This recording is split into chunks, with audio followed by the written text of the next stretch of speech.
Can ChatGPT and other AIs save lives and stop suicide?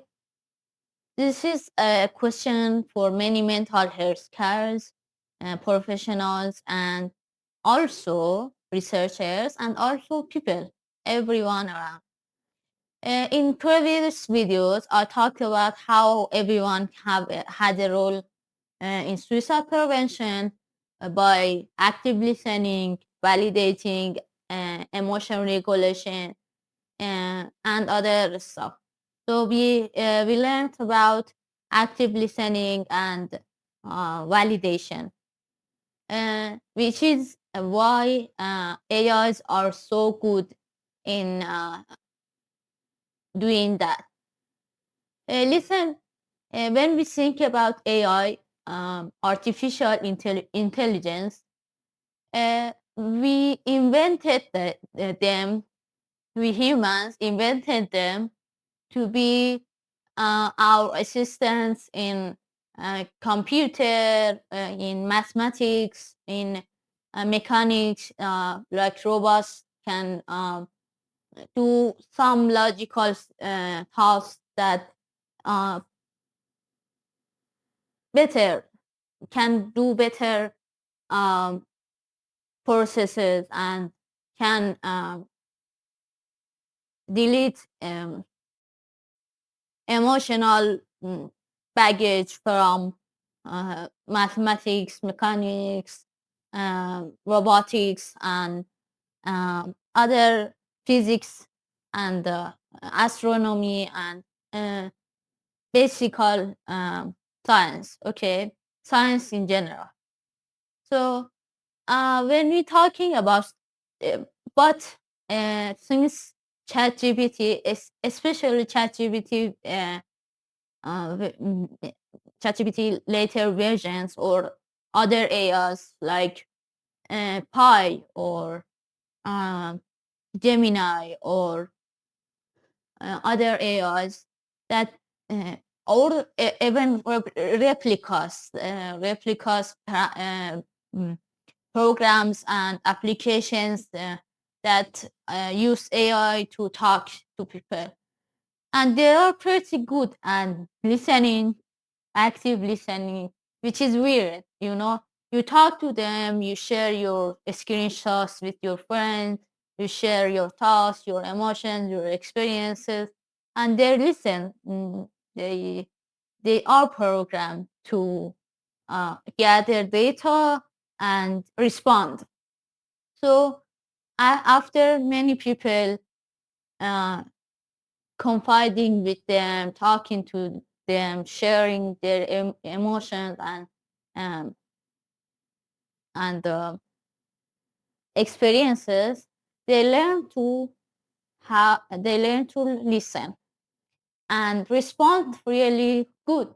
I don't um, deny that they respond really good. They are pretty good at validating your emotions and responding with maybe advices or empathy or some uh, maybe uh, giving you another person's perspective.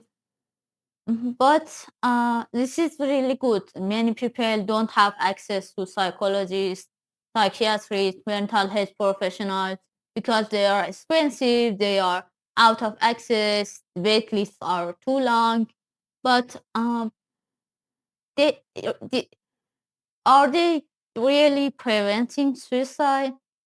When we're talking about hard emotions, difficult emotions, we face some challenges with AIs, okay? And they can't be there for the person. They can't hug the person. They can't look in the eye of the person and say it's okay. Or they can't really do that. They can't help the person access real human professionals. When we think about uh, why we invented uh,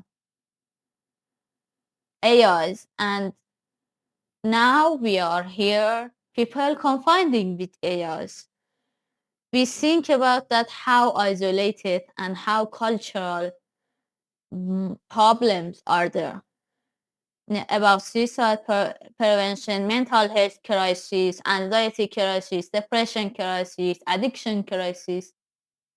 And AIs can't really help that because they are designed for other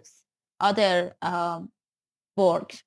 And they fail to really help the person in crisis. And they fail to help the person actually do something. Okay, they listen, they validate, maybe they give advice, but they can't really be there. They can't really. We humans uh, need to learn that. This doesn't matter that AIs can do that and humans can't. It is a matter of that we humans need to learn. We, as a society, as a community, as a friend, as a family member, as ourselves, as a professional, as a researcher, as a scientist, we need to learn how to listen, how to validate other people and ourselves, and how to love and how to be there when it is needed. So I'm saying that AIs may be helping some level of mental health crisis, okay, in this moment, but they are not really designed for this.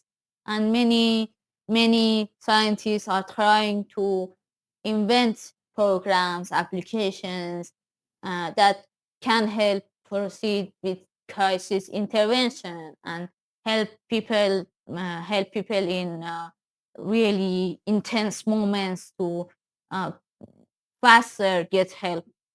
But when we think about general population and general population role in mental health and preventing suicide and breaking the chain of suicide in our society, we need to think that we as human really need to learn many basic skills of mental health, emotion regulation, listening, validating, parenting, not controlling, and other factors that I will be talking about in the next videos. I hope that this video